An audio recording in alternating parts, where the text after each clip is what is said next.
This is a Zenith Trans-Oceanic 8G005Y portable AM and shortwave radio that was the first Zenith Trans-Oceanic to come out after the end of World War II. Those of you that are familiar with the Zenith Trans-Oceanic series know that the first Trans-Oceanic came out in late December of 1941, the 7G005, also known as the Clipper. And it was in production for a while before the War Board ordered Zenith and pretty much every other company to go to full wartime production.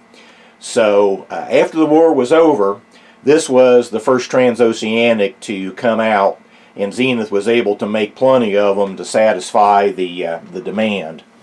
The front cover opens here and goes up like this, and this is the AM wave magnet for standard broadcast reception.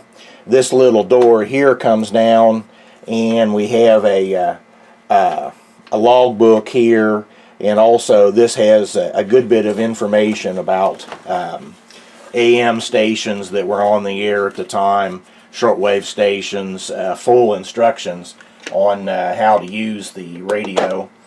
The whip for shortwave is this little spring thing here, so I push it, the top springs out, and I can extend this antenna.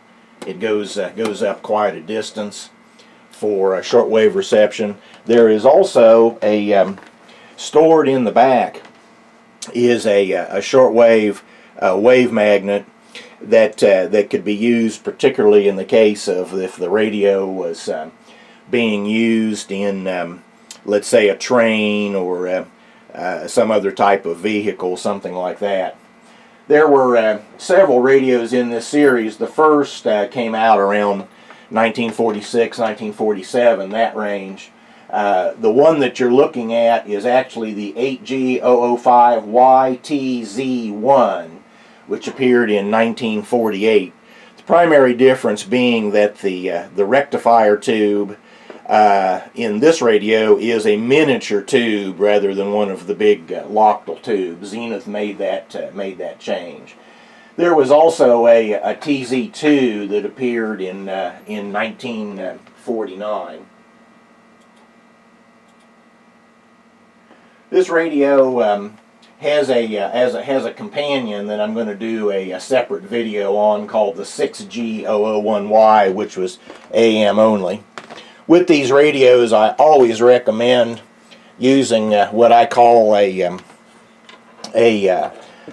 Zenith Trans-Oceanic extension cord, which I've built up here using a plastic box, and that includes a fuse because the Zenith Trans-Oceanics themselves did not have a fuse, and it also includes a varistor to sort of limit the inrush of current when the radio is first turned on.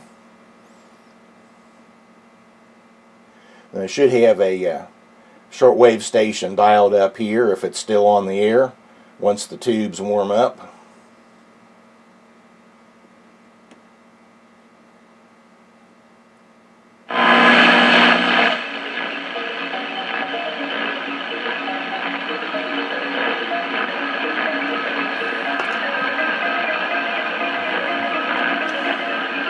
This is on the, right now I have it on the 25 meter band. The Trans-Oceanics were noted for the fact that they were really intended for shortwave broadcast, and so what they did was they band spread the shortwave bands of, shortwave broadcast bands of interest, so that it's a lot easier to tune.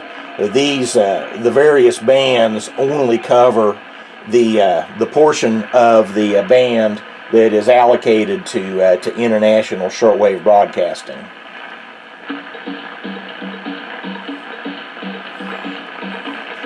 So that's the Zenith Trans-Oceanic 8G005Y, the first of the post-war Trans-Oceanics, introduced in April of 1946.